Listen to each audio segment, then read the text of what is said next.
and welcome back to Choice Bits of Bliss. My name is Cilla. Fair warning, I'm in a little bit of a funky headspace about my space. And so I thought, as I was cleaning up, I thought we would talk about it. I posted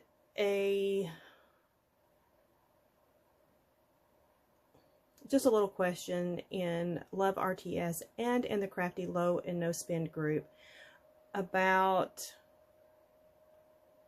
when do you have enough? What is enough? And I know that's subjective. It's different for everyone. I get in this, it becomes more prevalent when I start becoming overwhelmed with what I have. My space is small. It's very, very easy for it to become overwhelming when even one thing is out of place. And I have been scrapbooking for 2 weekends. We had the Crop and Create delivered the last weekend in April, and then the very next weekend it was International Scrapbook Day, and I wasn't going to not scrapbook. I have to celebrate, right? So I had cleaned up after the Crop and Create delivered, felt like I was prepared and I was in a good place. And then you know, the International Scrapbook Day weekend, I kind of took a couple of days off for work, but not really, because I still had to go into work, that sort of thing.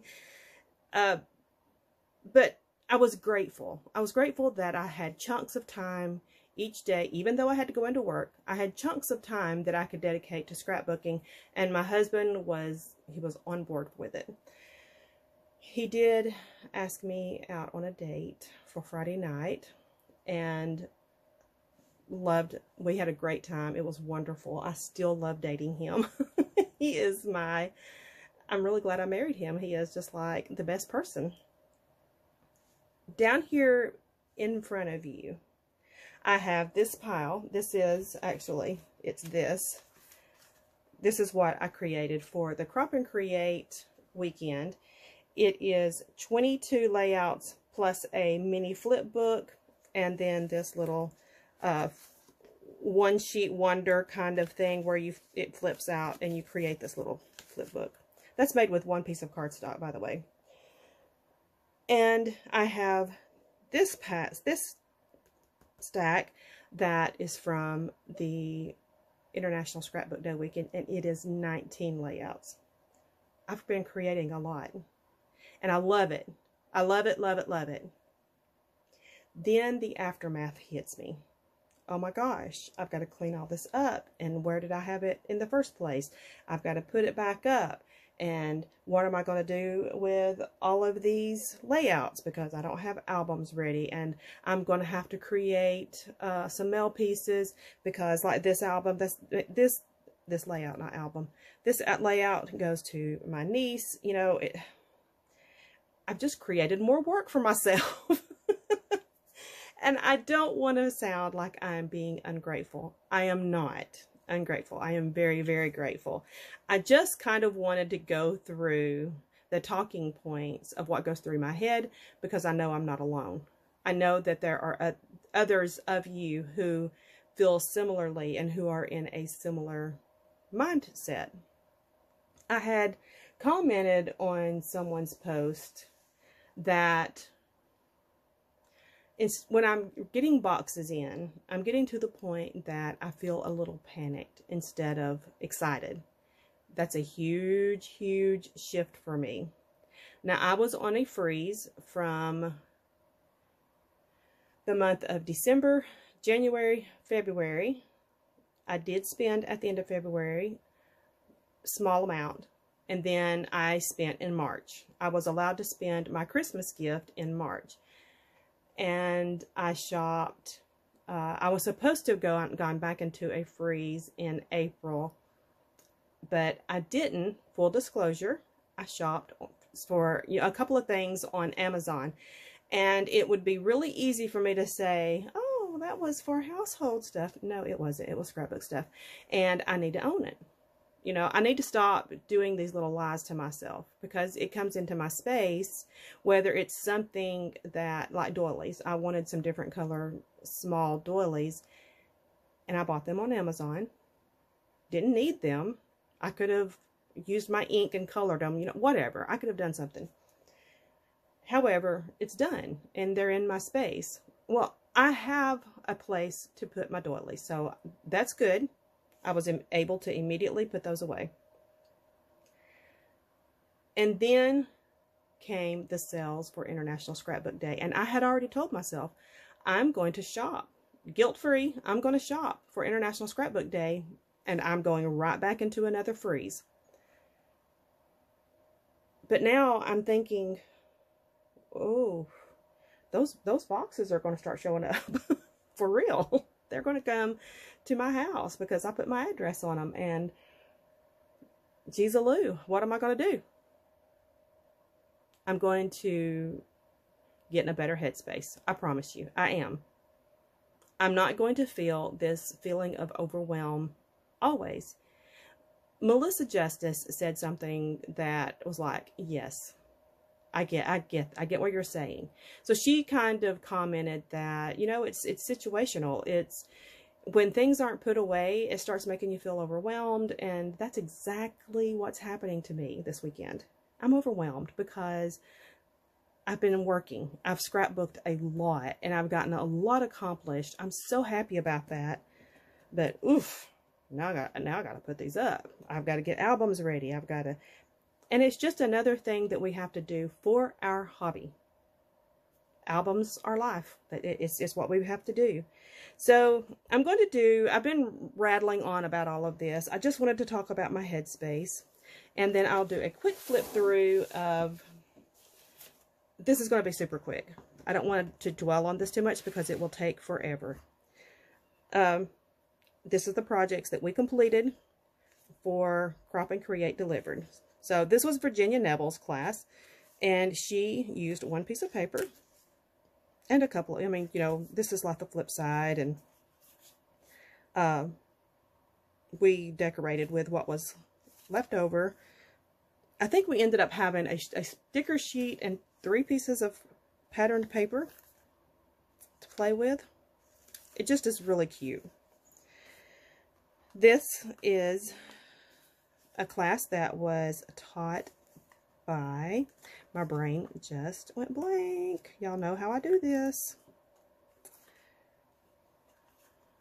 I can see her face. It'll come to me eventually. And we did this little cascade there.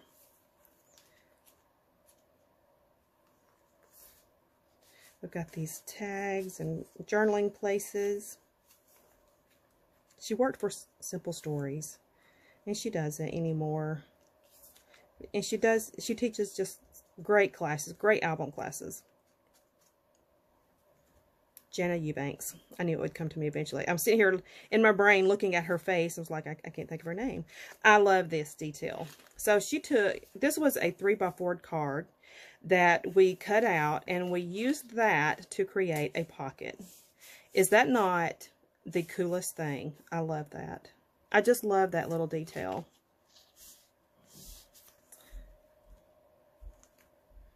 Another flip up.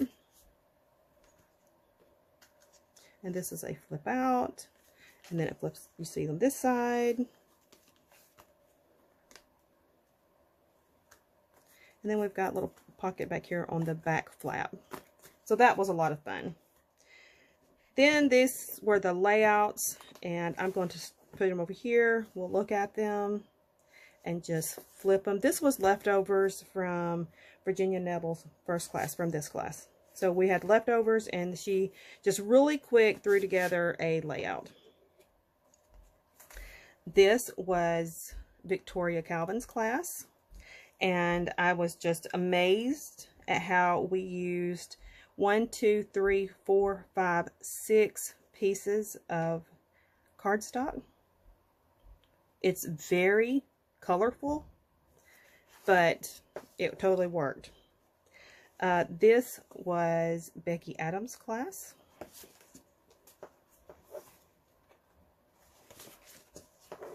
And this was a 2-page spread. This bow that the sticker bow. Loved it. Loved that little detail. So she did it here, and then I decided to do it on another one. That is just, that little detail to me was just super cute. Trying to think if this was the two-page. Yeah, this is a two-page layout that we did with Megan Andrews. And then she did a pocket page, which I'm not a fan. I'm not a fan of pocket pages, but we did it. And then she was using the flea market. What is the name of that? Yeah, it's just the Simple Stories Flea Market collection. And it had this vintage sticker, and then she created the me.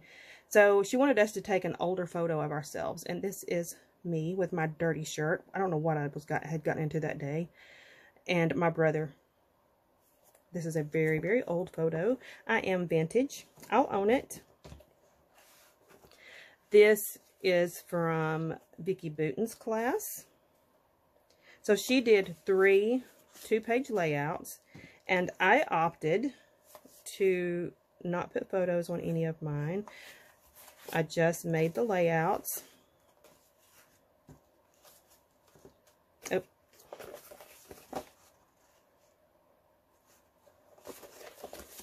And then we got into Paige Evans' class, which is so much layering, and there's a lot of, I'm going to be careful with that one, because even though I used a glue to put those elements down, I'm afraid they're going to pop off. A lot of layering and dimension. And then this was a 2-page spread. That is not exactly the way that she designed it, but it's what is going to work for me. And then we wrapped up with Virginia Neville's class using a new to me collection company. It's called LDRS. And she had designed this stamp with a friend, and it let us use that in the class. We got it as a gift. Well, we paid for it, but anyway, you know what I'm talking about. Okay, I'm going to step away 1 second, put these back up, because I've got to find places for them. I will. I'll find places, I promise. Okay, I'm heading back. See, it doesn't take me long in my small space at all. So, I took, with a couple of friends, the Scrapbook Generations virtual crop, and I used some of their sketches, but by and large, I just went off on my own and did my own thing. It was just fun being with friends. So this is the sign of my times, because I get heat waves. You know, we get the hot flashes. And I put my feet up, and I started getting hot, so I started just kind of moving my socks off my feet a little bit so I could get some cool air on them to survive. This is part of the greatness of being in my 50s. This is a plant that we got at my clerk dumped on me. I am not a plant whisperer. I am not good at plants, but this one is thriving. I have been playing with it and coaxing it to live for months, and it's putting off brand new little shoots. It's doing well. When it first started, the leaves were just eaten up. It had gotten burned. She had put it in a pot that had gasoline in it, and it just absorbed into the dirt. So we put new dirt, clean dirt, and some nourishment, and then I just have been coaxing it back to life. So this one over here on the side is brand new. It's got new leaves. We've trimmed off everything that was burned from the past, and it's doing great. And this is me in the winter in my office. This collection from Close to My Heart is my all-time favorite, Forever and Ever, from Close to My Heart. I love it. And I finally broke into it, so I'm really tickled about that. I played with a lot of older collections. That was one of my goals. I filled up a basket full of older collections. And I just started kind of going through them as I was scrapbooking. So this bedroom, this is one of our spare bedrooms. We had gotten it ready for my great nieces, and I had asked their mom, you know, do they want their own bedrooms? Do they want to sleep together? How do the girls want to do? And so she told us that the youngest one would not be able to sleep if she was in a room by herself. So we brought down up in my space in back there in that other room, that's where I do my overflow.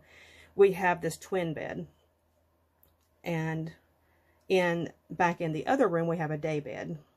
So we took the twin bed down to the second floor to the spare bedroom and made it up for her, and she slept there every single night and loved it. So this is one of our family gatherings. We've got all of the kids out in the yard playing kickball. I made some base pages, and I will eventually get back to playing with these and adding photos. I kind of have something in mind, but you know, it's funny. I printed out 200 photos for this weekend and then ended up not using those. And like the ones that, like this, well, this one, for example, I have photos in mind for this. They're not printed yet. They weren't printed in that 200. This is, trying to think. I think this is from one of their sketches. I used New Day for a few layouts, and this was for some of my leftovers. This is definitely one of their sketches, and my lines were, you know, going this way. I frustrate myself. This is a double page spread that is one of their sketches that I've got to finish up. This is one of Scrapbook Generation sketches. And this was the very first layout that I did for the weekend. I had a lot of fun. This was from my collection that I'm using this month for Collection Obsession. So this will show up also in the Collection Obsession videos that I do. Okay, that's it. That's all I've done, which is a lot. And I'm grateful. I have to keep telling myself I'm grateful for my space. I'm grateful that I have friends to celebrate this hobby with. I am grateful that I have product to play with. I am grateful that I have the problem of putting things up. I have no reason to complain at all. And this is part of the mental process that I have to go through to bring myself back to a place of peace, joy, and gratefulness. That's where I want to live. But you know what? Sometimes my brain just goes in a different direction, and I have to just pull myself back out of that hole and get to where I want to be. I want to live in joy. So I would love to hear your comments and your thoughts. Let me know how you've been feeling, if you resonate with any of this, and if you have to pull yourself up too sometimes. Thank you for being here and for joining me. Come back and we will chat again soon. Bye-bye.